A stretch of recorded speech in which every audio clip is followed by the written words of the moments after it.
আমরা 5 ভাই 3 বোন 8 জন। আমার আব্বা 43 বছর এক মসজিদে ইমামতি করছে, একটা প্রাইমারি স্কুলের মাস্টারি করছে। 8 জন ভাই বোনকে অনেক কষ্ট করে অভাবের সংসারে আব্বা পড়ালেখা করাইয়া দিন শিখাইছে। অনেক কষ্ট হয়েছে বাপের, সেই স্মৃতি আমার পুরা মনে আছে। বাপ অভাবের সংসারে বাবার টানা হেঁচড়াটা কেমন ছিল। 8টা ভাই বোন পড়ালেখা করাইতে গিয়ে বাবার বুকটা মাটির সাথে লাগিয়ে গেছে। একটা গেঞ্জি দিয়েও বাবার জিন্দেগি চলছে। আমার একটা বয়ানের মধ্যে আছে, আমি একবার বলছিলাম, আমি ঈদের দিনেও আমার ঈদের পাঞ্জাবিটা সেলাই হয় নাই, ঈদের দিনেও আমি দাঁড়াইয়াছিলাম টেইলারের সামনে। টেইলারের দোকানদার সেলাই করে দেওয়ার পর এরপরে আমি ঈদগাহে নামাজ পড়তে গেছি। ছোটবেলায় আমার ছোট ভাই 1 কেজি আটার টাকার থেকে আমার মা বলে দিছে, 1 কেজি আটার টাকা দোকানদারে দিয়া কবি তোরে যেন 2 টাকার কম দেয় আটা, ওই 2টা টাকা যেন তোকে দেয়, সেই 2 টাকা দিয়া তুই কিছু খাইস। মা এইভাবে সংসারে ছোট ভাইরে টাকা দিছে। আমি 10 পয়সা দিয়া, একটা কসম আল্লাহর আমার পুরা মনে আছে, আমি 10 পয়সা দিয়া 3টা সুপার বিস্কুট, এই পয়সাওয়ালা যে বিস্কুট ছোট ছোট সুপার বিস্কুট না বিস্কুট, এই 10 পয়সা দিয়া 3টা সুপার বিস্কুট আমারে দোকানদারে দিছে। আমি ওই 3টা বিস্কুট পানি ভিজাইয়া খাইয়া এরপরে পড়তে গেছি। তো সেই অভাবের সংসারে বাপ আমগরে বড় করছে। আজ যখন আমরা 5 ভাই, আমাদের আলাদা বাড়ি আছে, ঘর আছে, আজ অনেক টাকা আছে, অনেক টাকা। আজ যদি বাপ থাকতো 10টা মুরগি যদি এক লগে জবাই করে পারতাম, খাওয়াইতাম, কোনো অসুবিধা হইতো না আমার। আজ তো আমার সব আছে, আজ তো আমার অনেক টাকা আছে বাপ, কিন্তু আমার বাপ তো নাই। বাপ আমার 2015 সালেই কবরে চলে গেছে। তাইলে বন্ধু, দুনিয়া শেষ করা যায় না, দুনিয়া ভোগ করা যায় না দোস্ত। হায়াত নষ্ট না করা, জিন্দেগি নষ্ট না করা। প্রত্যেকের কাছে অনুরোধ করলাম, ওমা হাদিহিল হায়াতুদ দুনিয়া ইল্লা লাহবুন ওয়া লাইব ওয়া ইন্নাদ দারাল আখিরাতা লাহিয়াল হায়াওয়ান লাউ কানু ইয়ালামুন। আল্লাহ বলে, বান্দা শোনো, দুনিয়ার জীবন শুধুই তামাশা, শুধুই খেলাধুলা। ওয়া ইন্নাদ দারাল আখিরাতা লাহিয়াল হায়াওয়ান, আখিরাতের ঘর, জান্নাতের ঘর বান্দা, সেটাই কেবল জীবন, সেটাই কেবল বেঁচে থাকা। লাউ কানু ইয়ালামুন, যদি তুমি বুঝতে, যদি বুঝতে। ছেলেরা, হায়াত নষ্ট করে দিও না বাপ। কাজে লাগাইলেও যৌবন শেষ হয়ে যাবে, কাজে না লাগাইলেও যৌবন শেষ হয়ে যাবে। অমিনকুম মান ইউতাওয়াফা মিন ক্বাবল। আল্লাহ বলেন, কোন দিন অনুভব হবে? আর কোন হুজুর বললে, আল্লাহর কিতাব কোরআন ছাড়া আর কোথা থেকে বললে আপনি বুঝবেন? এই জন্য আমার বাপ, আমি অনুরোধ করছি, শুধু শুনবার জন্য বসা না, বরং আমার দিলে, আপনার দিলে যেন অনুভূতি জাগে। ফিকির চাই, ফিকির, দিলটা যেন নড়ে চড়ে ওঠে, বিবেক যেন নড়ে চড়ে ওঠে। এটা উচিত। ভেবে দেখেন, আমি আমাকে নিয়ে ভাবি, আপনি আপনাকে নিয়ে ভাবেন, প্রত্যেকেই প্রত্যেকের অবস্থার উপরে ভাবেন ইনসাফের সাথে। যুবক ভাই তোমরাও ভাবো, মুরব্বী চাচা আপনারাও ভাবেন। পর্দার আড়ালের মা বোন 20 বছর ধরে বেপর্দা চলেন। আজকে 10 বছর ধরে আপনি গোসল করেন যেই জায়গায়, রাস্তার মানুষ আপনার দেখে আসতে যাইতে আমনের মতো বেহায়া নির্লজ্জ মহিলা যে গোসল করে কেমনে, পর্দার আড়ালে, এ কথাটুকুও বোঝেন না আপনি মুসলমানের বেডি হইলেন কেমনে? কথা বলেন না কেন? আপনার মতো বেশরম মহিলা আল্লাহর জমিন আর কে? কোন দিন বুঝবেন আপনি? কত বছর পরে বুঝবেন আপনি বেপর্দা জিন্দিগি এটা গুনাহ? আপনাদের যাদের ছেলে নামাজ পড়ে না, মেয়ে পর্দা করে না, স্ত্রী পর্দা করে না, আপনাদের যাদের ঘরে আপনাদের টাকা দিয়ে বিদ্যুৎ বিল দেন, আপনাদের টাকা দিয়ে ইন্টারনেটের বিল দেন, ডিশের বিল দেন, আর সেই টাকা দিয়ে আপনাদের ঘরে আপনাদের স্ত্রী সন্তান টেলিভিশনে নাচ গান নাটক সিনেমা নর্তকীর ছবি জিনা ব্যভিচার দেখে, আল্লাহর কসম পুরুষরা আপনাদের যাদের ঘরে টেলিভিশনে বউ বাচ্চা নাচ গান দেখে, আপনারা প্রত্যেকে দায়ুস। আমার নাম আনিসুর রহমান, মনে রাখেন। আরেকবার না আয়নের খেয়ালে কইছি, আজ যাতে আয়ন না লাগে, একবারে ওয়াজ মনে রাখবেন। স্পষ্ট হাদিস, আল্লাহর নবী সাল্লাল্লাহু আলাইহি সাল্লাম বলেন, 3 ধরনের ব্যক্তির জন্য জান্নাত হারাম। হারামাল্লাহু আলাইহিমুল জান্নাহ তালাসা, 3 ধরনের ব্যক্তি নবীজি বলছেন। 1 নাম্বার হলো মুদমিনু খাম, নেশাখোর, মদখোর, মদ পান করে যে নেশা করে, এই নেশাখোর জানোয়ার, মদখোর, পেন্সিখোর, বাবাখোর, ডাইলখোর, ইয়াবার ট্যাবলেট ব্যবহার করে, তার জন্য আল্লাহ রাসূল বলছে জান্নাত তোর জন্য হারাম। 2 নম্বর আকুল ওয়ালিদাইন, পিতা মাতার নাফরমান, মা বাবারে কষ্ট দেয় যে, মা বাবার উপরে জুলুম করে যে, মা বাবার অবাধ্য যে, তার জন্য জান্নাত হারাম। আর 3 নম্বর ওয়াদ-দায়ুস।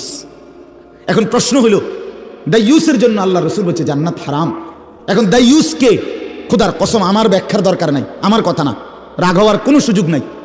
আল্লাহ রাসূল বলছেন সাল্লাল্লাহু আলাইহি ওয়াসাল্লাম, আল্লাযী ওয়াদ-দায়ুস আল্লাযী ইউকিররু আহলাহু আল খুবুস। এটাই হাদিসের এবার রাসূলুল্লাহ সাল্লাল্লাহু আলাইহি ওয়াসাল্লাম বলেন, এবং দায়ুসের জন্য জান্নাত হারাম।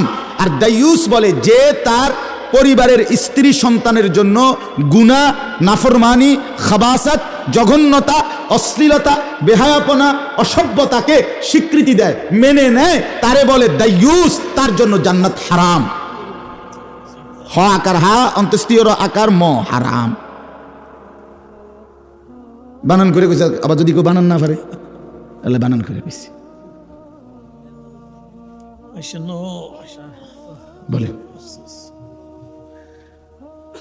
জবাব দেন আপনারা। ঘরে 10 বছর ধরে টেলিভিশন চলে, আপনার কলিজার মধ্যে কোনো নড়াচড়া নাই, আপনি এটারে কিছুই মনে করেন না, কিতা ঘটনা কিতা? হ্যাঁ, আপনি কি ভাবতেছেন? জান্নাত মামুর বাড়ি মনে করে ফেলছেন? এটা হাসরের মাঠ, এটা নানার বাড়ি, শ্বশুর বাড়ি না। বাপ রব্বি লা তুখজিনি ইয়াওমা ইউবআসুন ইয়াওমা লা ইয়ানফাউ মালুন ওয়ালা বানুন। ইব্রাহিম আলাইহিস সালামের মতো নবী, আল্লাহর বন্ধু নবী, আল্লাহর খলিল নবী, খোদার কসম বাপ, কোরআনুল কারীমের আয়াত। ইব্রাহিম আলাইহিস সালামের মতো নবী দুনিয়ায় থাকতে আল্লাহর কাছে দোয়া করেছিলেন, রব্বুল আলামিন লা তুখজিনি ইয়াওমা ইউবআসুন। আল্লাহ, আমি জানি আপনার খলিল, আমি জানি আমি আপনার বন্ধু, তবু আমার হাসরের ময়দানকে ভয় হয়। আল্লাহ, আমি ইব্রাহিমকে হাসরের মাঠে বেইজ্জতি করিয়েন না। ইয়াওমা লা ইয়ানফাউ মালুন ওয়ালা বানুন। আল্লাহ, যেদিন স্ত্রী, সন্তান, মাল, সম্পদ কোনো কিছুই কাজে আসবে না, সেদিন আমি ইব্রাহিমকে বেইজ্জতি করবেন না।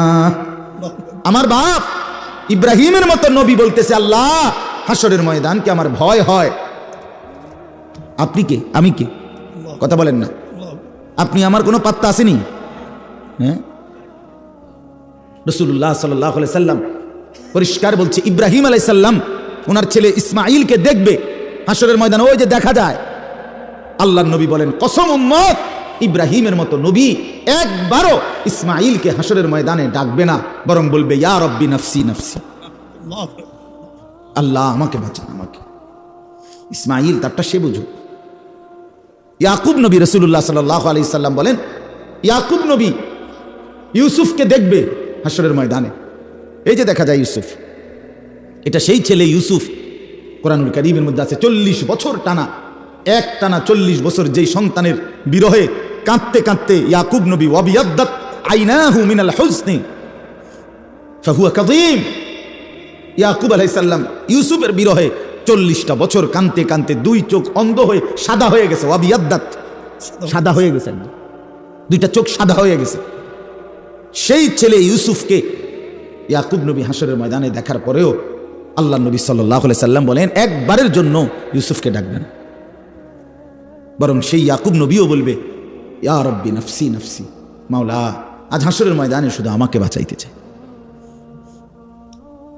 ইয়া আইয়ুহান নাস ইত্তাকু রাব্বাকুম ইন্না জালজালাতাস সাআতি শাইউন আযীম। রব্বুল আলামিন বলেন, হে মানুষ, তোমরা সকলেই তোমাদের রব আল্লাহকেই ভয় করো। ইন্না জালজালাতাস সাআতি শাইউন আযীম। আল্লাহ বলে, আমার বান্দারা মনে রেখো, কিয়ামতের ভূমিকম্প বড়ই ভয়ানক হবে বান্দা। ইসরাফিল ফু দিবে আর জমিনে ভূমিকম্প শুরু হবে। সেই ভূমিকম্প একদিক শুধু নড়বে না, এক পাশ শুধু নড়বে না, আমার সৃষ্টির পুরা জমিন একসাথে নড়বে, একসাথে ভূমিকম্প শুরু হবে। ইয়াউমা তারাউনাহা তাদহালু কুল্লু মুরদিআতিন আম্মা আরদাত। রব্বুল আলামিন বলেন, জমিনে ইসরাফিলের ফু দিলে, কিয়ামতের ভূমিকম্প যখন শুরু হবে, সেই অবস্থায় যে মা তার বাচ্চাকে দুধ পান করাইতেছিল, কলিজার টুকরা কুলের সন্তান, মা বড় যত্ন করে বুকের দুধ খাওয়াচ্ছিল, আল্লাহ পাক বলে জমিনের ভূমিকম্প শুরু হবে, সেই মা তার দুধের বাচ্চাকে ছুঁড়ে ফেলে দিয়ে পাগলের মতো দৌড়তে শুরু করবে। তাদাউ কুল্লু দাতি হামলিন হামলাহা, এটা কোরআনের আয়াত। তাদাউ কুল্লু দাতি হামলিন হামলাহা। রব্বুল আলামিন বলে, যেই মা 9টা মাস টানা গর্ভের সন্তান ধারণ করেছিল, এখন বাচ্চা প্রসব হওয়ার মুহূর্ত, আগামী 10 ঘন্টা, 2 ঘন্টা, 6 ঘন্টা পরে হয়তো বাচ্চাটা প্রসব হবে, এই মুখোমুখি ঠিক এই মুহূর্তে ইসরাফিল ফু দিবে, আমার জমিন কেঁপে উঠবে, ভূমিকম্প শুরু হবে কিয়ামতের। আল্লাহর কসম বাপ, রব্বুল আলামিন বলে, গর্ভবতী মা এভাবে দৌড়বে, পেটের বাচ্চা নিজে নিজেই খালাস হয়ে পড়ে যাবে, মা ফিরেও তাকাবে না, ছেলে হলো না মেয়ে হলো, বেঁচে রইল না মরে রইল। তারান্নাসা সুকারা, আল্লাহ বলেন এভাবে সব মানুষ মাতালের মতো দৌড়বে। ওমা হুম বিসুকারা, কিন্তু আল্লাহ বলে কেউ আজ মাতাল নয়, কেউ পাগল হয় নাই। ওয়ালাকিন্না আযাবাল্লাহি শাদীদ, সবাই বুঝে ফেলবে আজকে আর আল্লাহর আযাব, এখান থেকে আর পরিত্রাণ পাওয়ার সুযোগ নাই। আজ সবাই বুঝবে। ফাইদা বারিকাল বাসার ওয়া খাসাফাল কামার ওয়া জুমিআশ শামসু ওয়াল কামার ইয়াকুলুল ইনসানু ইয়াওমাইদিন আইনাল মাফার। আল্লাহু আকবার। আল্লাহ বলে চোখে ধাঁধা লেগে যাবে, ধাঁধা লেগে যাবে বাপ। ইসরাফিল ফু দিবে, জমিনের কাঁপ উঠবে, আর মানুষের চোখ ধাঁধা লাগবে। ধাঁধা লাগবে কেন? ভেলকি লেগে যাবে কেন? চোখের সামনে আসমান ভেঙে পড়বে, চাঁদ খসে পড়বে, সূর্য খসে পড়বে, তারকারাজি খসে পড়বে, পাহাড় উঠতে থাকবে, জমিন রেজা রেজা পাউডার পাউডার হয়ে যাবে, সাগর খাল নদীর পানিগুলো উঠতে থাকবে জলীয় বাষ্পের মতো, টকবক করে উতরাইতে উতরাইতে উড়ে যাবে। এই অবস্থা দেখে যেদিকে তাকাবে মানুষ ভেলকি লেগে যাবে, হায় হায় এটা কি হচ্ছে, এটা কি হচ্ছে, ওইটা কি হচ্ছে। খোদার কসম, কোরআনে আল্লাহ বলে এক মানুষ আরেক মানুষকে দৌড়তে দৌড়তে বলবে আইনাল মাফার, ভাইয়া পালাবো কোথায়, আশ্রয় কোথায়, দাঁড়াবো কোথায়, নিরাপত্তা কোথায়। আর শাজিম থেকে আল্লাহ বলবেন কাল্লা লা ওয়াজার, না বান্দা আজ আর কোথাও ঠিকানা নাই। কাল্লা লা ওয়াজার, আজ আর কোথাও আশ্রয় নেই, না বান্দা। ইলা রাব্বিকা ইয়াউমা ইদিনিল মুস্তাকার, আজ শুধুই আশ্রয়ে তোমার রব আল্লাহর নিকট। কার নিকট বলেন? আল্লাহর নিকট। আমি 10 পয়সা দিয়া, একের কসম আল্লাহর, আমার পুরো মনে আছে, আমি 10 পয়সা দিয়া 3টা সুপার বিস্কুট, এই পয়সাওয়ালা যে বিস্কুট ছোট ছোট সুপার বিস্কুট, না বিস্কো বিস্কুট, এই 10 পয়সা দিয়া 3টা সুপার বিস্কুট আমার দোকানদারে দিছে। আমি ওই 3টা বিস্কুট পানি ভিজাইয়া খাইয়া এরপরে পড়তে গেছি। তো সেই অভাবের সংসারে বাপ আমগরে বড় করছে। আজ যখন আমরা 5 ভাই, আমাদের আলাদা বাড়ি আছে, ঘর আছে, আজ অনেক টাকা আছে, অনেক টাকা। আজ যদি বাপ থাকতো তো 10টা মুরগি যদি এক লগে জবাই করে পারতাম, খাওয়াইতাম, কোনো অসুবিধা হইতো না আমার। আজ তো আমার সব আছে, আজ তো আমার অনেক টাকা আছে বাপ, কিন্তু আমার বাপ তো নাই। বাপ আমার 2015 সালে কবরে চলে গেছে। তাইলে বন্ধু, দুনিয়া শেষ করা যায় না, দুনিয়া ভোগ করা যায় না দোস্ত। হায়াত নষ্ট না করা, জিন্দেগি নষ্ট না করা। প্রত্যেকের কাছে অনুরোধ করলাম, ওমা হাদিহিল হায়াতুদ দুনিয়া ইল্লা লাহবু ওয়া লাইব ওয়া ইন্নাদ দারাল আখিরাতা লাহিয়াল হায়াওয়ান লাউ কানু ইয়ালামুন। আল্লাহ বলে, বান্দা শোনো, দুনিয়ার জীবন শুধুই তামাশা, শুধুই খেলাধুলা। ওয়া ইন্নাদ দারাল আখিরাতা লাহিয়াল হায়াওয়ান, আখিরাতের ঘর, জান্নাতের ঘর বান্দা, সেটাই কেবল জীবন, সেটাই কেবল বেঁচে থাকা। লাউ কানু ইয়ালামুন, যদি তুমি বুঝতে, যদি বুঝতে। ছেলেরা, হায়াত নষ্ট করে দিও না বাপ। কাজে লাগাইলেও যৌবন শেষ হয়ে যাবে, কাজে না লাগাইলেও যৌবন শেষ হয়ে যাবে। ছোট বড় সবার কাছে আমার অনুরোধ হলো, আপনারা হাতে ধরা যে মোবাইলগুলো, এগুলো নামায়া ফেলেন, এতে আপনাদের শুনতে ভালো হবে। ওই যে যাদের হাতে ধরা মোবাইল, এটা ভাই নামায় ফেলেন, দেখবেন ভালো হবে। আমি বললাম উপকার পাবেন। হাতে ধরে মোবাইল রেকর্ড করলে বয়ান শোনা হয় না, বোঝা হয় না, কলিজায় ঢোকে না, মোবাইলে জমা হয় কিন্তু দিলে জমা হয় না। আর মোবাইলে যদি 50,000 ওয়াজও থাকে, আমার জীবনে যদি কোনো পরিবর্তন না থাকে, তো এই মোবাইলের ওয়াজ দিয়ে কি হবে? ফায়দা কি এতে? বাংলাদেশের সমস্ত বক্তার সাথে আমার একটা ছবি আছে, এতে করে হাসরের ময়দানে তো আমার কোনো বিচার হবে না, ঠিক না? কি বিচার হবে? এত বড় ভালো মানুষের বিচার কি? হ্যাঁ বলেন, মানে এটা আপনাদের বিবেকে কি বলে ভাই? নওজোয়ান ভাই তোমরাই বলো। সমস্ত হুজুরদের সাথে আমার একটা ছবি আছে, তো এতে করে আমার ফায়দা কি? আমার কোনো বিচার আচার, আমার হিসাবপত্র হবে না। তাইলে এই সহজ কথাটা, একদম স্বাভাবিক একটা কথা যদি আমরা না বুঝি, কি অর্থ আছে এটা? কি অর্থ আছে? এই জন্য বাপ দয়া করে, প্রচণ্ড ঠান্ডা, কুয়াশা, এই বসে থাকা অনেক কষ্টকর, আমি জানি নিচে বসা কঠিন, ঠান্ডার মধ্যে বসে থাকা কষ্টকর। তো এই বসে থাকার বরকতে কষ্ট করলাম, বিনিময়ে আমার কোনো পরিবর্তন হলো না, ন্যূনতম হৃদয়ে কোনো অনুভূতি জাগলো না, বিবেক নড়াচড়া করলো না, কি হলো লাভ? কি ফায়দা হলো? আমি সব সময় বলি, প্রত্যেক দিন এই কথাটা বলি যে বক্তা তো বদলাইলো অনেক, আমি বদলাইলাম কিনা এটা তো দেখা উচিত। আমার ভাই হজরত মৌলানা সালাউদ্দিন নয়নপুরী, আমার পরিচিত মানুষ, মহব্বতের মানুষ, আমগরে অনেক মহব্বত করে, এখানে আরো অনেক ওলামায়ে কেরাম। এখন বক্তা তো বদলাইলো, আসরের পরে একজন, মাগরিবের পরে একজন, এশার পরে 2 জন, 4 জন 5 জন বক্তা, কিন্তু আমি বদলাইলাম কোথায়? আপনার আমার জিন্দিগি বদলাবে কখন সেটা বলেন? এক মাসে মনে করেন একজন, এটা স্বাভাবিক হিসাব যে আমি 10টা ওয়াজ শুনছি, আপনারা কেউ মনে করেন, তাহলে কমপক্ষে যদি 3 জন বক্তা ওয়াজ করে থাকে, তাহলে 10টা ওয়াজে 30 জন বক্তা, ঠিক না? তাহলে বক্তা তো বদলাইলো 30 জন, আপনি বদলাইছেন কদ্দুর এটা কোন? তাইলে আপনার বিড়িখানা ছাড়বেন কোন বছর চাচা বলেন? মানে আপনারে ধরেন না, আরো কোন হুজুর আইনা কইলে আপনি বুঝবেন যে এটা গুনাহ? বলেন। চা দোকানে টেলিভিশন দেখা, নর্তকীর নাচ দেখা, এই 60 বছর 70 বছর বয়সে এখনো যারা দেখেন, এই অসভ্য অভ্যাস কোন দিন ছাড়বেন? এমন জঘন্য, এমন অসভ্য মানসিকতা, এমন বেহায়া নির্লজ্জ মানুষ, এতটা বয়স, 60 বছর, 60 বছরে কত রাত, কত দিন, কত আলো, কত অন্ধকার, কত রোদ বৃষ্টি দেখলেন, কত মানুষের জানাজা পড়লেন, কত লাশ দাফন করলেন, কত অ্যাক্সিডেন্ট দেখলেন, কত বিপদ দেখলেন। এত কিছু দেখার পরেও আপনার কলজাটার ভিতরে আখিরাতের ভয়, কবরের ভয়, টেলিভিশনের নাচ গান দেখার প্রতি ঘৃণা আজও তৈরি হয় নাই। আপনি তো বড় শক্ত মানুষ, বলেন ইনসাফ কি বলে? ইনসাফ কি বলে? আফসোসের ব্যাপার। এই জন্য আমি বদলাবো কোন দিন সেটা তো দেখার কথা।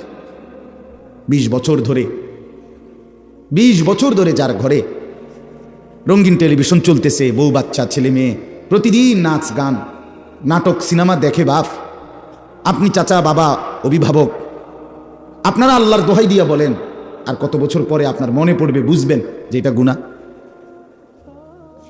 বলেন, মানে আর কি দিয়া বললে? আল্লাহর কোরআন থেকে বলা হয়েছে, রাসূলুল্লাহ সাল্লাল্লাহু আলাইহি ওয়াসাল্লামের হাদিস থেকে বলা হইল, এত উলামায়ে কেরাম বলল, এরপরে আর কি বললে, কোনখান থেকে বললে আপনি বুঝবেন এটা গুনাহ? ইস্তাফতি কালবাক, এই আল্লাহর বান্দা নিজের দিলকে প্রশ্ন করে বলেন। কেউ কাউরে কিছু বললেন না, আমারটাই শুনেন, শুধু নিজেরা মন্তব্য করেন না। এটা ইনসাফের সাথে বলে। যুবক ভাই তোমরা যারা আছো, খোদার 365 দিন, 1 বছর, যার কপালে কোনোদিন ফজরের নামাজের সেজদা নাই, কোনোদিন ফজরের নামাজ পড়লা না, তুমি জানো না ফজরের নামাজের ওয়াক্ত হয় কখন, তুমি জানো, আর মুসলমান হবে কোন দিন? বলো ভাইয়া, তুমি মানুষের বাচ্চা হবে কোন দিন? যার কপালে সেজদা নাই, আমার তো তার মানুষের বাচ্চা মনে হয় না। কোরআনুল কারীমে আল্লাহ তাআলা জানোয়ার বলছে যে মানুষগুলোকে, সে না হইলে কে হবে তাহলে? কারে বলতে চাইছে? 365 দিতে 1 বছর, 5 বছরে 10 বছরে কোনোদিন বলতে পারবে না ফজরের ওয়াক্ত হয় কখন। এমন ডাকাত, এমন পাষাণ, এমন জালেম এখানে নাই? তো তুমি কোন দিন বুঝবা? ইউনাব্বাউল ইনসানু ইয়াওমাইদিন বিমা কদ্দামা ওয়া আখার। রব্বুল আলামিন বলেন, ইসরাফিলের শিঙ্গা ফু দিয়ে পুনরায় আমি আল্লাহ হাসরের মাঠে সবাইকে নিয়ে আসব, আর প্রত্যেকটা মানুষকে তার জিন্দিগির 2টা জিনিস জানাবো। একটা হলো ভালো কিংবা মন্দ তুমি নিজের হায়াতে যা করেছো, আরেকটা হলো ওয়া আখার, তোমার মৃত্যুর পরে তোমার নামে ভালো কিংবা মন্দ যা কিছু দুনিয়াতে চালু ছিল, 2টার হিসাব। এই মসজিদে আমি নামাজ পড়েছি, মোট যত ওয়াক্ত, এটাও আমার আমল নামাতে জমবে। এই মসজিদে আমি 1 লক্ষ টাকা দিছিলাম, 10,000 টাকা দিছিলাম, বিনিময়ে এই মসজিদটা হয়েছে। এরপরে যতদিন এই মসজিদে মুসল্লি নামাজ পড়েছে তাদের নেকির সমপরিমাণও আমার নামে জমবে। এই টেলিভিশনে আমি যতদিন দেখেছি নাচ গান নর্তকীর ছবি, এটা আমার নামে গুনাহ জমবে। আল্লাহর কসম বাপ, আমার মৃত্যুর পরে স্ত্রী সন্তান ছেলে মেয়ে আমার ঘরে যেই রঙিন টেলিভিশনে নাচ গান যত বছর ধরে দেখেছিল, আল্লাহর কসম বাপ, সমস্ত গুনার 100 সমান আমার আমল নামার মধ্যেও জমা হবে। 100 মিসলু আসামে মান তাবিআহু, অর্ধেক। মিসলু মানে সমান সমান সমান। লা ইয়ানকুসু যালিকা মিন আসামিহিম শাইআ, 1 বিন্দু গুনাহ নাফরমান যে করছে তারও কমাবে না, যে ব্যবস্থাপনা করেছে তারও কমবে না। অপেক্ষা করেন, আপনি নিশ্চিন্ত থাকেন। আপনার টাকা দিয়া কিনা টেলিভিশন আমনের মৃত্যুর পরে তারা ছেলে মেয়ে স্ত্রী সন্তান দেখবে, অথচ আমনের নামে কোনো কিছু জমা হবে না। না না, তারা কি এত বড় অকৃতজ্ঞ নাকি? তারা বলবে আমনে আব্বা নিশ্চিন্তে কবরে যান, আমরা পাঠামু আমনের নামে গুনাহ, আপনি টেনশন করেন কেন? আপনি আমগো বাপ না? আপনি কোনো চিন্তা করেন, কোনো চিন্তা। আপনি সুদে টাকা দিয়ে আমারে মানুষ করছেন, সুদে টাকা দিয়ে ঘর করে দিছেন, আমনে মরার পরেও আমনের নাম ভুলবো কেন? সুদের টাকা চলবে, আমনের নামও আমল জমবে, গুনাহ জমবে, অসুবিধা কি? আপনি নিশ্চিন্ত থাকেন। নাউযুবিল্লাহ। হ্যাঁ বাপ, খামখেয়ালি করেন না, আমি অনুরোধ করছি। আমি লম্বা কথা বলতে চাই না, অল্প কথাই। আমার কথা হলো খামখেয়ালি করেন না, না না, খামখেয়ালি করবেন না। আমার বাপ, আবারও বলছি, আপনি আমি তামাশা করেন না। নওজোয়ান ছেলেরা, নওজোয়ান, কোনোভাবেই তুমি এই জওয়ানির হালাতে শেষ পর্যন্ত থাকতে না, হয় কবরে চলে যাবে, নয় বৃদ্ধ হয়ে যাবে। আমার বাপ, এই শরীর যৌবন হয়তো কবরে পাঠাই দিবে, আর নাই তো শরীরটা দুর্বল হইয়া বৃদ্ধ হয়ে যাবে। এই জওয়ানি থাকবে না দোস্ত, থাকবে না। আজকের সারাদিনে যার কপালে 1 ওয়াক্ত নামাজের সেজদা নাই, বাপ তুমি বহুত বড় বদনসিব, তুমি বড় মন্দ কর, তুমি বহুত বড় দুর্ভাগা। তোমার উপরে খোদার লানত, তোমার উপরে তোমার রসুলের লানত, তোমার উপরে আল্লাহর সমস্ত ফেরেস্তার লানত, তোমার উপরে আল্লাহর সমস্ত মাখলুকাতের লানত। এত অভিশাপ নিয়ে তুমি বাঁচতা না, ভালো থাকতে পারত না, সুখে থাকতে পারত না। অনুরোধ আমার, কোরআনুল কারীমের মধ্যে আছে, আল্লাহ তাআলা নবী সাল্লাল্লাহু আলাইহি ওয়াসাল্লামকে বলছেন, বন্ধু মনের ইচ্ছা মতো যে চলে, আরাআইতা মান ইত্তাখাযা ইলাহাহু হাওয়াহু আফা আনতা তাকুনু আলাইহি ওয়াকিলা।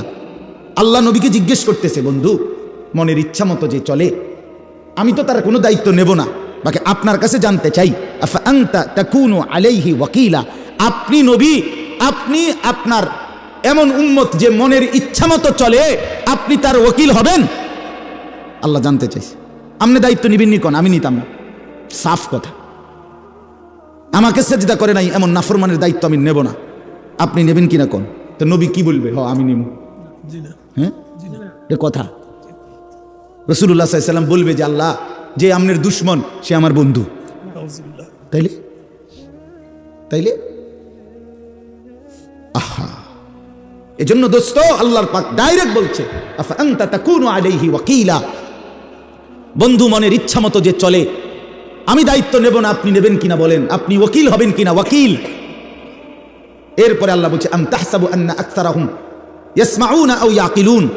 আল্লাহর দোহাই ছেলেরা আমার এই কথা শোনো, এই একটা আয়াতের শব্দ তরজমা মনোযোগ দিয়া শোনো বন্ধু, রাসূল বলছে, আল্লাহ নবীকে বলছে, বন্ধু মনের ইচ্ছা মতো চলে, নামাজ নাই, রোজা নাই, বন্দিগি নাই, আল্লাহ নাই, আখিরাত নাই, কোরআন নাই, সুন্নাহ নাই, মনে যা চায় গুনাহ আর নাফরমানির মতো যে চলে, আপনি হয়তো ভাবতে পারেন সে কিছু শুনে অথবা কিছু বুঝে। আল্লাহ বলে, বন্ধু আমি বলতেছি, ইনহুম ইল্লা কাল আনআম, এটা আর কিছু নয়, আর কিছু নয়, শুধুই জানোয়ার, শুধুই জানোয়ার, শুধুই জানোয়ার, শুধুই জানোয়ার।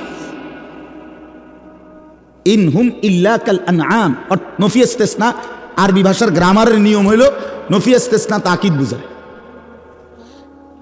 আর কিছু নয়, আর কিছু নয়, শুধুই জানোয়ার, এটাই তর্জমা। অর্থ এমনি কইতেই,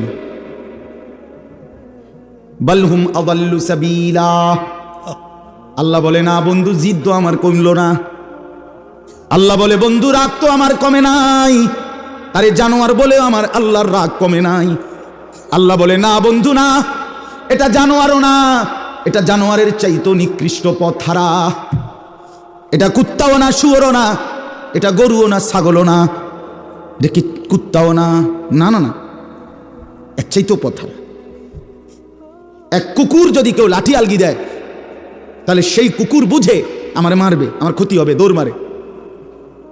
আর মানুষ নামের এই জানোয়ার ঘন্টার পর ঘন্টা মোবাইলে উলঙ্গ ছবি দেখে, নর্তকীর নাচ দেখে, এক ওয়াক্ত নামাজ পড়ে না, একটা টাকা হারাম হালাল উপার্জন করে না, স্ত্রী পর্দা করে না, ছেলে নামাজ পড়ে না, মেয়ে পর্দা করে না, সারাদিন দুনিয়ার অবৈধ উপার্জন নিয়ে পড়ে থাকে। তার মানে এই সবগুলো গুনাহ যে তাকে জাহান্নামের ধাউ ধাউ আগুনে জ্বালাবে, এই জানোয়ার এটাও বোঝে না। এ তো কুত্তার তুনু খারাপ, এ তো কুকুরের চাইতেও খারাপ। কুকুর তো লাঠি আলগি দিলে বুঝে যে আমার মারবো, এই জন্য দৌড় মারে। বাল হুম আদাল্লু সাবিলা, আল্লাহ তাআলা বলে, বরং সে তার চাইতেও বেশি নিকৃষ্ট পথ হারা। আল্লাহ আমাদেরকে মাফ করে দেন। আমার ভাই, শক্ত কথা বলছি শুধু এই কারণে, দিল জাগাইতে চাইছি, নইলে আমার কোনো কারোর সাথে কাজ হয়েছে না, এনে বলে আইয়ে একটা মারামারি হয়েছে, আজ যা সুযোগ পাইছি মাইকে সুরালাম, ব্যাপারটা এমন কিচ্ছু মনে করায় দেওয়া। কেন ভুলে যাব আল্লাহকে? কেন ভুলে যাব আল্লাহকে? কেন আখিরাত ভুলে যাব আমরা? আল্লাহকে কেন ভুলে যাওয়া? দুনিয়া আমাদেরকে কি দিল? নর্তকী আমাদেরকে কি দিল? গান, বাদ্য, নাটক, সিনেমা আমাদেরকে কি দিল? হারাম উপার্জন যে মানুষগুলো করছেন, আল্লাহর কসম করে বলেন, তার কি সংসারের প্রয়োজন, চাহিদা শেষ পর্যন্ত পূরণ হয়ে গেছে? তাই লাভ হয়েছে কি? হালাল উপার্জন যে করে, তারও সংসারের অসংখ্য চাহিদা অপূর্ণ থেকে যায়। হারাম যে উপার্জন করে, তারও থেকে যায়। দুনিয়া তো রাক্ষস, দুনিয়া তৃপ্ত হয় না। আমি প্রত্যেক দিন বলি, দুনিয়া কাউকে তৃপ্ত হতে দেয় না। দুনিয়া একটা রাক্ষসের নাম, যে রাক্ষস এতগুলো দিলেও গিলে ফেলে আবার মুখ খা করে, এর নাম দুনিয়া। দুনিয়া ছোট কম্বলের মতো, যে কম্বল নিচেরটা ঢাইকা দিলে উপরটা খালি হয়ে যায়, উপর অংশ ঢাকলে নিচের অংশ খালি হয়। রাসূলুল্লাহ সাল্লাল্লাহু আলাইহি ওয়াসাল্লাম বলেন, লা ইয়ামলাউ জাওফু ইবনু আদামা ইল্লা তুরাব। কবরের মাটিতে ঢুকা পর্যন্ত খোদার কসম নবী বলেন, বনি আদমের পেট ভরবে না। বনি আদম মানুষ তৃপ্ত হবে সেদিন, স্বস্তি পাবে সেদিন, স্থির হবে সেদিন, যেদিন কবরে ঢুকবে। তার আগ পর্যন্ত কি নাই? তৃপ্তি নেই। দুনিয়া তৃপ্ত করে না, দুনিয়া তৃপ্ত করে। হাত্তা ইদা আখাদাতিল আরদু যুখরুফাহা ওয়া যায়্যানাত ওয়া যান্না আহলুহা আন্নাহুম কাদিরুনা আলাইহা আতাহা আমরুনা লাইলান আও নাহারান ফাজআলনাহা হাসীদান কাআল্লাম তাগনা বিল আমস। সূরা ইউনূসের আয়াত। আল্লাহ বলেন, দুনিয়া কেমন জানো? এক কৃষক খেতে ধান ফলাইছিল, সারা খেতে সবুজ গাছ ভরে উঠছে। কৃষক খুব খুশি, এত সুন্দর ধান হইছে, সবুজ গাছ হইছে এবং সবগুলো ধান বের হইছে। কৃষক বসে বসে ধান ক্ষেতের পাশে দাঁড়াইয়া আগামী 2 বছরের 1 বছরের পরিকল্পনা লাভের করতেছে, যে এই ধানগুলো বিক্রি করে আল্লাহর রহমতে আশা করি লাখ 2 টাকা যদি মিল হয়, দোতলার কামড়া ধরমু, ফোলাগা বিদেশ পাঠামু, মেয়েটা বিয়ে দেবো, হ্যাঁ, অথবা 2টা রোম আর বাকি, 2টা রোম শেষ করমু। এইভাবে ভাবে সে তার প্ল্যান প্রোগ্রাম করতেছে। কিসের উপরে? সবুজ ধান গাছগুলোর উপরে তাকাইয়া। আল্লাহ বলেন, আতাহা আমরুনা লাইলান আও নাহারান। হঠাৎ এক রাতে অথবা সকালে এই লোকের অগোচরে আমি আল্লাহর পক্ষ থেকে হয়তো মুষলধারে প্রচণ্ড বৃষ্টি অথবা প্রচণ্ড ঝড়ো বাতাস অথবা যেই কোনো রকমের কোনো কিছু পোকা এই ক্ষেতের মধ্যে লাগছে। 1 ঘন্টায় 1 রাতে সকালবেলা আইসা সে দেখছে একদম মাটির সাথে মিশে গেছে ফসল, কাআল্লাম তাগনা বিল আমস, মনে হচ্ছিল যেন গতকালকে এখানে কিছুই ছিল না। আল্লাহ বলে ঠিক দুনিয়ার জীবন বান্দা এমন। 50 বছর পরিকল্পনা করে, কত কষ্ট রক্ত পানি করে, রাত দিন হালাল হারাম বাজ বিচার করে নাই। কিসের আল্লাহ, কিসের নামাজ, কিসের রোজা, কিসের হালাল হারামের পার্থক্য? দুনিয়া শুধু 2 হাতে ছিঁড়া কামড়াইয়া দুনিয়া জোগাড় করছে। জোগাড় করার পরে এখন যখন সিদ্ধান্ত নিছে ভোগ করবে দুনিয়া, মালাকুল মউত আজরাইল আইসা বলছে, চাচা চলেন, যাওয়ার সময় হয়ে গেছে, যাওয়ার সময় হয়ে গেছে। হ্যাঁ, আমরা কিতাবে পড়ছি দিল্লির একজন সম্রাট ছিল শের শাহ। শের শাহ তিনি দিল্লির বাদশাহ হয়েছিলেন। দীর্ঘ 60 বছর যুদ্ধ করে লাগাতার শেষ পর্যন্ত উনি দিল্লির ক্ষমতা দখল করছিলেন, দিল্লির বাদশাহ হয়েছিলেন। তখন ওনার বয়স হয়ে গেছে 70 ঊর্ধ্বে, যখন উনি দিল্লির মসনদে বসছেন। ইতিহাসের বক্তব্যে আছে দিল্লির সম্রাট শের শাহ একদিন বলছিলেন এই অবস্থায় যে, হায় আমার রাজত্বের সূর্য যখন উঠল, আমার হায়াতের সূর্য যখন ডুবতে শুরু করল। আমার রাজত্বের সূর্য তো উঠছে, আজ তো আমার ক্ষমতার অনেক কিছু হয়েছে, কিন্তু আমার হায়াতের সূর্য তো ডুবতে শুরু করছে। আমার তো আর এখন উপভোগ করার টাইম নেই। আমার বাপ হতে পারে কবরে পৌঁছায় দিবে, অথবা অসুস্থ, রোগ, বৃদ্ধ, দুর্বলতা অক্ষম করে দিবে। আদা বাপ হায়াত নষ্ট করে দিবে। একটা মানুষ সুস্থ সবল মুসলমানের বাচ্চা, তুমি তাগরা জওয়ান, তোমার দ্বারা পৃথিবী গড়বার কথা, তোমার দ্বারা দেশ করবার কথা। এই তোমরা যারা এখানে লেখছো শিকড়ের বন্ধন, করম আলীর বংশ, আমি শিকড়ের বন্ধন জিজ্ঞেস করতে চাই। শিকড় যে না ভুলে সেই শিকড় চিনে, যাদের মাথার চুল বাবার মতো না, দাদার মতো না, ইসলামের মতো না, আলেম ওলামার মতো না, তোমার শিকড়ের সাথে কোনো সম্পর্ক নাই। মিথ্যাবাদী তুই বেটা,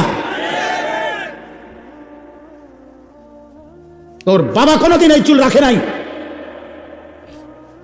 কথা বলেন না কেন? এটা শিকড়, তুমি শিকড় ছিঁড়ে ফেলছো। শিকড় কাগজে লিখলে হবে না, প্রমাণ করো তোমার শিকড়। তোমার দাদা দিন রাত, তোমার দাদা মোবাইলে উলঙ্গ ছবি দেখতো না? এই বেটা কথা কয় না কেন ছেলেরা? তোমার বাপ দিবানিশি মোবাইলে উলঙ্গ ছবি দেখতো, তো তুমি যে সারাদিন সারা রাত মোবাইলে উলঙ্গ ছবি দেখো, সারাদিন এটা টিফো, এটা নি শেকড়। কোথায় তোমার শেকড়? কই? আমার শেকড়ের বন্ধন আছে। আমার বাপকে দেখছি আজীবন পাঞ্জাবি গায়ে দিছে, আমি পাঞ্জাবি গায়ে দিই। আমার বাপ আজীবন টুপি মাথায় দিছে, আমার টুপি আছে। আমার বাপ আজীবন দাড়ি রাখছে, আমার দাড়ি আছে। আমার বাপ আজীবন মিসওয়াক করছে, আমার মিসওয়াক আছে। আমার বাপ আজীবন টয়লেট পেপার ব্যবহার করছে, আমার টয়লেট পেপার আছে। আমার বাপ আজীবন তসবি ব্যবহার করছে, আমার কাছে তসবি আছে, ওই যে তসবি আমি তুইলাম। আমার বাপ আজীবন আতর ব্যবহার করতেন, আমার কাছে আতর আছে। আমি শেকড়ের বন্ধন আছি আমার। তোমার শেকড়ের বন্ধন তুমি বলো, বলো মিয়া, তোমার ইসলাম তুমি বুঝায় দাও, তোমার বাপকে বলো। আমি তো অসংখ্যবার বলছি, তোমরা যারা সিনেমার নর্তকীর ছবি, নাচ গান, জিনা ব্যভিচারের দৃশ্য দেখো, এই বাপ, তোমরা এক পবিত্র মুসলমান মায়ের 2 বছর দুধ খাইয়া বড় হয়েছিলা। তোমরা ওই নর্তকীর হাতে বড় হও নাই, মায়ের হাতে বড় হয়েছো তোমরা। তুই বেটা নর্তকীর সন্তান না, তুই এক মুসলমান মায়ের সন্তান। তুই মাকে ভুলে গেলি কেন? এই বেটা মাকে ভুলে গেলি কেন? বাবাকে ভুলে গেলি কেন? আল্লাহকে ভুলে গেলি কেন? ইয়া আইয়ুহাল ইনসান মা গাররাকা বিরাব্বিকাল কারীম। হযরত মাওলানা তারেক জামিল সাহেব, পাকিস্তানের দাওয়াত ও তাবলীগের বিশ্ববিখ্যাত মুরব্বী, উনি এই আয়াতের এইসা শানদার তর্জমা বলছিলেন। উনি উদাহরণ দিছিলেন যে এক মা, এই যে এই ভাই, তো এক মা যদি তার সন্তানকে এইভাবে বুকের কাছে জড়ায় ধরা, মা যদি চোখের পানি ফেলে বলে, বাপ আজকে 6টা মাস মারে সারা কেমনি থাকলি রে বাপ। এক মা যদি বলে, কল্পনা করেন তো, আজকে 6টা মাস বাপ একটা ফোন করলি না, মার একটা খবর নিলি না, এ কথা বলে যদি কোনো মা কাঁদা দেয়, আচ্ছা পাথরের মতো দিল সন্তানের কলিজা কি আর বাদ মানবে? হ্যাঁ, হযরত মাওলানা তারেক জামিল সাহেব বলে, আল্লাহ যেন এরকম বুকে কাছেটাই না, মাথায় হাত বুলায়া আল্লাহ যেন বলে, আনিস আজ 1টা বছর কোনোদিন আমার এই ফজরের নামাজে সেজদা দিয়ে না থাকতে পারলি কেমনে রে বাপ? কি জবাব? হ্যাঁ, আল্লাহ যদি বলে রাত 11টা বাজে ঘুম থেকে তুলে, আনিস আজকের সারাটা দিনে 1 ওয়াক্ত নামাজ না পড়ে আমারে ভুলে কেমনে রে থাকতে পারলি, কি জবাব দিবা যুবক? কি বলবেন? ওই মা আপনারা যারা নামাজ পড়েন নাই আপনারা কি বলবেন? বোন আপনারা যারা বেপর্দা আপনারা কি বলবেন? মা গাররাকা বিরাব্বিকাল কারীম। আল্লাহ বলে, হে মানুষ, আমার মতো দয়ালু মেহেরবান মনিব থেকে কে তোমারে আলাদা করে দিল? আমার চাইতে ভালো কোথায় পাইলা? এত বড় আসমান দিয়ে যে মনিব আমি তোমাদেরকে লালন করছি, আমার চাইতে দয়ালু মনিব কই পাইলা? এত বড় জমিন, ওয়াস-সামাআ বানাইনাহা বিআইদিন ওয়া ইন্না লামুসিউন। আল্লাহ বলেন, বিস্তীর্ণ এই আসমান তো আমি আল্লাহ আমার নিজ কুদরতি হাতে বানিয়েছি। ওয়াল আরদা ফারাশনাহা ফানি'মাল মাহিদুন। আল্লাহ বলে, পায়ের নিচের এই জমিন তো বান্দা আমি আল্লাহ নিজে বিছিয়ে দিয়েছি। কে বিছাইছে? বলেন সবাই। আসমান কে করেছে? এত বড় আসমান, এত বড় জমিন দিয়ে বান্দা আমি তোমাকে লালন করছি, আমার চাইতে দয়ালু মনিব তুমি কই পাইলা? যুবক বলো, ভাইয়া বলো বলো। ওই হারামখোর বাবারা বলে, সুদের লেনদেন যারা করেন আল্লাহকে ছেড়ে দিলেন কেন? একটা ওয়াক্ত নামাজ যারা পড়েন না আল্লাহকে ছেড়ে দিলেন কেন? কেন? আল্লাহর চাইতে উত্তম কাকে পেলেন? আল্লাযী খালাকাকা ফাসাওয়াকা ফাআদালাক। আল্লাহ বলে, তোকে বানিয়েছি আমি, তোকে সাজিয়েছি আমি, তোর দেহের অঙ্গ প্রত্যঙ্গ লাগাইছি আমি। তোর মাকে জিজ্ঞাসা কর, মা আমার নাক লাগাইছে যেদিন আপনি জানতেন কিনা, আমার হাত লাগাইছে যেদিন আপনি জানতেন কিনা? মা বলবে, না রে ফুত, আমি কিছুই জানতাম না, আমি শুধু জানতাম আমার গর্ভ, আমার পেটে সন্তান আছে, আমি এতটুকুই জানতাম। আল্লাহ বলে, মা তুই ঘুমা, তোর পেটে রাইখাই আমি আল্লাহ যথোপযুক্ত সময়ে তোর সন্তান গড়ে দিচ্ছি। ওয়ালাকাদ খালাকনাকুম সুম্মা সাওয়ারনাকুম। আল্লাহ বলে, বানাইছিও আমি, সাজাইছিও আমি। বাহ! মা জানে না, বাবা জানে না, কেউ জানে না। কেউ জানে নাক লাগাইছে কোন দিন, কান লাগাইছে কোন দিন? কেউ জানে? জানে শুধু কে? আল্লাহ। সেই আল্লাহকে কেন ভুলে যাওয়া বাপ? কেন? আজকের থেকে সিদ্ধান্ত নিই, আল্লাহকে নারাজ করব না ইনশাআল্লাহ। যুবক ভাই বলো না, নওজোয়ান বলো, এই চুল কাইটা ফেলো, চুল কাইটা ফেলো। বন্ধু মনে রাখো, এই চুল, এই সামনে ডানে বামে বড় চুল যাদের, আল্লাহর দোহাই, এই চুল থাকা অবস্থায় তুমি দাজ্জাল থেকে বাঁচতে পারবা না, তোমার ঈমান বাঁচবে না। একেবারে আল্লাহর কসম। আমি বন্ধু যদি বলো তোমার বুকে জড়াই এক ধরে কইতে আমি রাজি, তুমি বাঁচতে পারতাম না। যদি এই চুল থাকা অবস্থায় দাজ্জাল বের হয় তুমি ঈমান বাঁচাইতে পারতাম। এই চুল থাকা অবস্থায় যদি তোমার ইমাম মাহাদি বের হয় তুমি ওনার পক্ষে যাইতে পারতাম না। এই চুল সরাসরি দাজ্জালের অনুসারীদের চুল, ঠিক আল্লাহর কসম। রাসূলুল্লাহ সাল্লাল্লাহু আলাইহি সাল্লাম দাজ্জালের যতগুলো বর্ণনা দিয়েছেন তন্মধ্যে দাজ্জালের চুলের বর্ণনা প্রত্যেক হাদিসে যতবার নবীজি দাজ্জালের চেহারার বর্ণনা দিছে ততবার চুলের কথা কইছে। কেন কইলেন এত গুরুত্ব দিয়া? নবী সাল্লাল্লাহু আলাইহি সাল্লাম। হ্যাঁ বা, এই জন্য দুশ্মন কৌশল করে এই চুল বর্তমান মুসলিম যুব সমাজের কাছে ব্যাপক পরিচিত করে দিছে। এই বিকৃত কাটিং এর চুল, মানে চুল তো আমরাও কাটাইছি ছোটবেলায়, যৌবন তো 18-20 বছর বয়সের হায়াত আমরাও তো পার করে আসছি, সেলুনে তো আমরাও বহুবার গেছি, কিন্তু এত রকমের চারদিকে কোবাইনা কাটিং চুল এটি তো আর দেখছি না। এগুলা মূলত সাফাতি দিয়া কোবাইছে, এগুলার এই যে ছবিগুলো লাগানো থাকে না, এরা নির্দিষ্ট কোনো জায়গায় ফিড়াফিড়ি লাগছে, মারামারি, আর ওরা আচ্ছা তরে সাফাতি দিয়া মাথাত কোবাইছে কতক্ষণ, যার জেন দিয়া কোপ পড়ছে এনদের সিলাই লাগছে। সিলাইয়ের কারণে চুল প্রথম উঠাইছে, যে সিলাই করতে হলে চুল কি করতে হয়, সরাই ছাঁচতে হয় না, সাইচ্চা যখন সিলাই দিছে, পরে যখন সিলাই খুলছে, সিলাই তো খুলছে, এটা মিলছে, কিন্তু চুল আর ওঠে না, কারো এন দিয়া ওঠে না, কারো এদিক দিয়া, কারো এদিক দিয়া। এখন কি করা, তো তারা সিদ্ধান্ত করছে যে এটার ডিজাইন হিসেবে চালাই দে, দেখবি বেকুব পাইবি, কোনো অসুবিধা নাই, এটার একটা ফ্যাশন ক, হ্যাঁ দেখবি আমগো এই ফ্যাশন, এই কোবাইনা ফ্যাশন, এটা অনুসরণ করার মতো পাগল বহুত পাইবা, চালাই দে, দে চালাই দিছে। বাহ, পরবর্তী মাতালেরা ছুটছে, একটাবার জিজ্ঞাসাও করলো না যে এটা কি কাটি। আস্তাগফিরুল্লাহ, আস্তাগফিরুল্লাহ। লজ্জা থাকা উচিত, হায়া থাকা উচিত, শরম থাকা উচিত বেটা। আল্লাহ রাসূল সাল্লাল্লাহু আলাইহি ওয়াসাল্লাম স্পষ্ট হাদিসে বলছে, ইন্নাহু শাবুন কাতাতুন, নবীজি বলছে দাজ্জাল হবে যুবক, কাতাতুন, দাজ্জালের চুল হবে এলোমেলো, স্বাভাবিকতার পরিপন্থী, আওয়ারুল আইন, আর 3 নম্বর দাজ্জালের চোখ একটা হবে কানা। এই 3টা প্রধান বৈশিষ্ট্য রাসূল বলছে দাজ্জালের। 1 নম্বর সে হবে যুবক, 2 নম্বর সে হবে এলোমেলো চুলওয়ালা, স্বাভাবিক চুলের বিপরীত, 3 নম্বর আ'ওয়ারুল আইন, এক চোখ কানা। আপনারা বেঁচে থাকলে আগামী অল্প সময়ের ভিতরেই দেখবেন, ছেলেরা তোমরাও দেখবা, এই অল্প, আমি তো দেখছি, আমি সৌদি আরব দেখছি এক যুবককে, বাংলাদেশও একবার দেখছি, আগামী অল্প কিছুদিনের ব্যবধানে দেখবেন এই এক চোখ ইচ্ছা করে আটকাইয়া ফেলা, এটাই নতুন ফ্যাশন আসবে, বেশি দিন নাই, বুঝলেন না? মানে চশমা অথবা এমন কোনো ডিজাইন আসবে যে এই চোখ এটা ঢাকা, কিরে ভাই এটার অসুবিধা কি, দেখা তো যাই, এক চোখ দিয়ে দেখলেই তো হলো, দেখলেই তো। 60টা ছিদ্রওয়ালা ফ্যান যদি কিনতে পারে, এরকম পাগল যদি পাওয়া যায়, এই পাগল পাইতে কয়দিনের ব্যাপার, বুঝেন না? না তাইলে আপনি বুঝেন না, এই পাগল যদি পাওয়া যায় তো তাহলে এই পাগল পাইতে সমস্যা কি?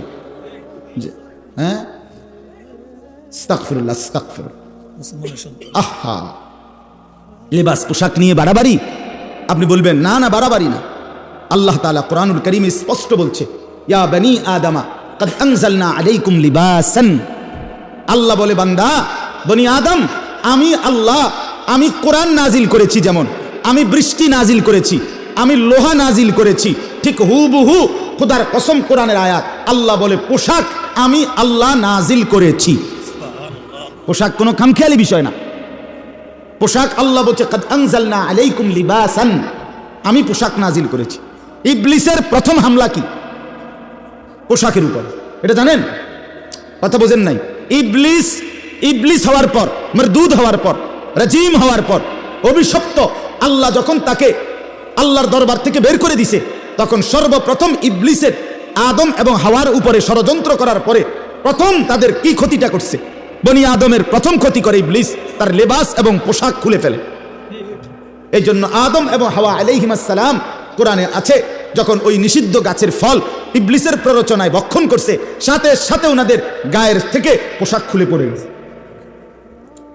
এই জন্য ইবলিসের প্রথম আক্রমণ পোশাকের উপর, এটা কোরআনের আয়াত, সূরা আরাফে আছে। অতএব প্রিয় বন্ধু, মুসলমানের পোশাক গুরুত্বপূর্ণ, মুসলমানের লেবাস গুরুত্বপূর্ণ, মুসলমানের সাজসজ্জা গুরুত্বপূর্ণ, মুসলমানের চুল দাড়ি। নালে নবীজি সাল্লাল্লাহু আলাইহি সাল্লাম, আপনারা রাগ করেন না, বুঝার জন্য, রাসূলুল্লাহ সাল্লাল্লাহু আলাইহি সাল্লাম যতবার দাড়ি লম্বা করতে বলছে, আল্লাহর কসম, রব্বে কাবার কসম, আপনি আলেমদেরকে জিজ্ঞেস করেন, যতবার নবীজি বলছে দাড়ি লম্বা করো, তার আগে বলে নিছে মুশরিকদের বিরোধিতা করো, খালিফুল মুশরিকিন, খালিফুল ইয়াহুদ, খালিফুল নাসারা, ইহুদিদের বিরোধিতা করো, মুশরিকের বিরোধিতা করো, নাসারা খ্রিস্টানদের বিরোধিতা করো। এটা বলিয়া বলছে এই বিরোধিতার 1 নাম্বার ধাপ হইল দাড়ি লম্বা করো। ওয়াফিরুল লুহা, আফুল লুহা, দাড়ি লম্বা করো। এ যতবার এটা কইছে, এতবার আগে এটা কইয়া লইছে। তার মানে মুশরিকের সাথে, কাফেরের সাথে, ইহুদির সাথে, খ্রিস্টানের সাথে মুসলমানের বাহ্যিক আকৃতির পরিবর্তন বোঝা যাবে দাড়ি দ্বারা। আর জন্য আপনি এটা খামখেয়ালি মনে করেন। হুজুররা আপনারা বাড়াবাড়ি করেন, হুজুররা ইসলাম উদার, আপনারা অনেক সংকীর্ণ করে দিয়েছেন। কি উদার মানে? যে সমস্ত নাস্তিক মুরতাদরা, ইসলামের দুশ্মনরা বলে ইসলাম উদার, তোদের এই উদারের অর্থ কি? মানে বেডা বেডি, হালাল হারাম, জায়েজ না জায়েজ, কিচ্ছুর কোনো বাস বিচার নাই, এটা নিয়ে উদারতা। কথা বলেন না কেন? আপনারা শুনবেন, অলরেডি বাংলাদেশে শক্তভাবে কার্যক্রম চলতেছে যে ট্রান্সজেন্ডার মতবাদ নিয়ে। এই ট্রান্সজেন্ডারের জঘন্য থাবা আমার সমাজকে জিনা, ব্যভিচার আর অসভ্যতার একেবারে ডাস্টবিন বানায় ফেলবে। এটা গ্রামের মানুষ আপনারা অনেকে জানেনও না, আপনারা বুঝমান ছেলেদের কাছ থেকে জেনে নেবেন। সারা ইউরোপের মধ্যে নতুন মতবাদ হইল, নারী এবং পুরুষের মধ্যে তাদের দেহ মূল কিছু না, মন হইল মূল বিষয়। বর্তমান পৃথিবীর আধুনিক ইউরোপের একটি মতবাদ, নারী পুরুষ দেহের দ্বারা না, নারী পুরুষ মনের দ্বারা নির্মিত হয়, দেহ দ্বারা না।